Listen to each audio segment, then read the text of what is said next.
वसईमध्ये विद्यार्थिनीला उठाबशा काढायला लावल्या प्रकरणासंदर्भातली बातमी। 100 उठाबशा काढायला लावल्यानं विद्यार्थिनीचा मृत्यू झालेला होता।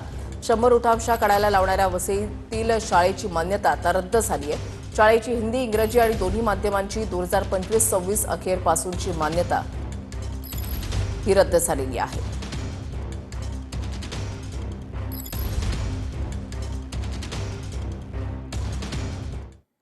रोहित आर्या प्रकरणामध्ये फॉरेन्सिक सायन्स लॅबोरेटरीकडून अहवाल सादर झालेला आहे। मुंबई गुन्हे शाखेकडे अंशतः अहवाल सादर केल्याची माहिती आहे। आरोपीकडून जप्त केलेल्या कपड्यांची तपासणी पूर्ण झाली आहे। रोहितकडे सापडलेल्या पिस्तूलसारख्या वस्तूबाबत स्पष्टता नाहीये। शस्त्रावरील एफएसएलचा सविस्तर आणि अंतिम अहवाल अद्याप प्रलंबित आहे।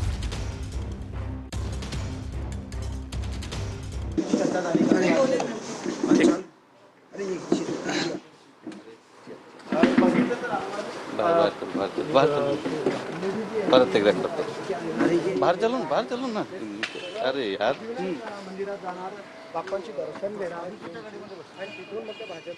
तर तेजस्विनी घोसाळकर आज भाजपमध्ये प्रवेश करणार अशी सूत्रांची माहिती आहे आणि पालिका निवडणुकांच्या आधी त्याच्यासाठी आता सध्या ते त्यांच्या कार्यालयातून निघाले आहेत। दादरमध्ये आज प्रवेश करणार आहेत। त्यांच्यासोबत त्यांचे जे कार्यकर्ते आहेत ते पण भाजपमध्ये पक्ष प्रवेश करणार आहेत। मॅम, पहिली प्रतिक्रिया काय असणार आहे तुमची? आज तुम्ही बोलले, आपण नंतर बोलूया। मी जे बोलायचं ते मी तिथेच बोलेन, दादरमध्ये काय बोलायचं। एक चर्चा आहे की तुम्ही शिवसेनेवर नाराज होती, काय अशी आहेत का?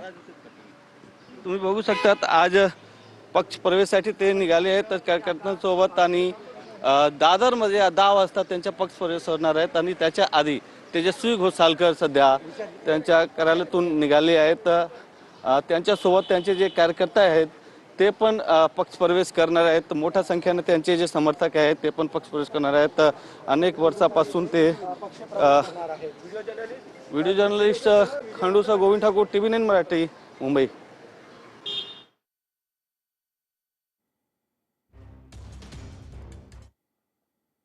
आणि आता निवडणुकीच्या तोंडावर मुंबईसह 13 महापालिकांना 74 कोटींचा निधी। मुंबई महापालिकेसाठी 36 कोटींच्या स्वतंत्र निधीची तरतूद करण्यात आलेली आहे।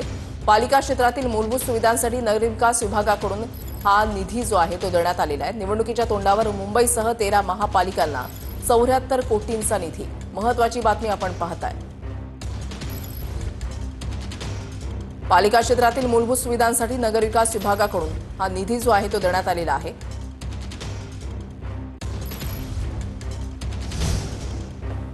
पुण्यामध्ये मध्यरात्री मेट्रोच्या खांबाला बस धडकलेली आहे। महत्त्वाची बातमी आपण पाहताय। पुण्यामध्ये मध्यरात्रीच्या दरम्यान मेट्रोच्या खांबाला ही बस जी आहे ती धडकलेली आहे। ट्रक सुद्धा त्याच्या मागोमाग या बसला धडकलेला आहे।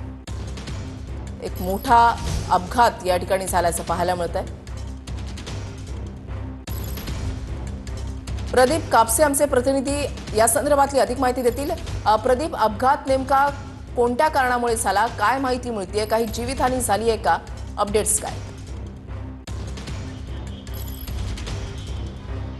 लक्झरी बसमध्ये प्रवासी असल्याची माहिती मिळते, मात्र सुदैवानं जीवितहानी याच्यामध्ये कोणतीही झालेली नाही अथवा प्रवासी जखमी नाहीत। मात्र आपण पाहतो की मध्यरात्री हा भीषण असा अपघात जो आहे तो झालेला आपल्याला पाहायला मिळाला।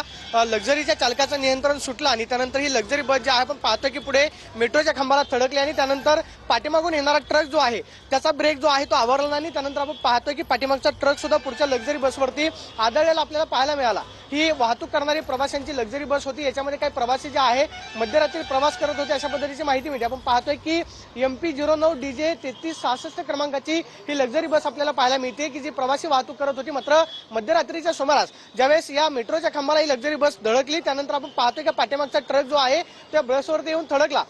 सुदैवाची बाब म्हणजे याच्यामध्ये कोणतीही जीवितहानी झालेली नाही। मात्र याच्यानंतर या सगळ्या परिसरामध्ये आपण पाहतोय की मेट्रोच्या परिसरामध्ये वाहतूक कोंडी जी आहे ती मोठ्या प्रमाणात झालेली पाहायला मिळते।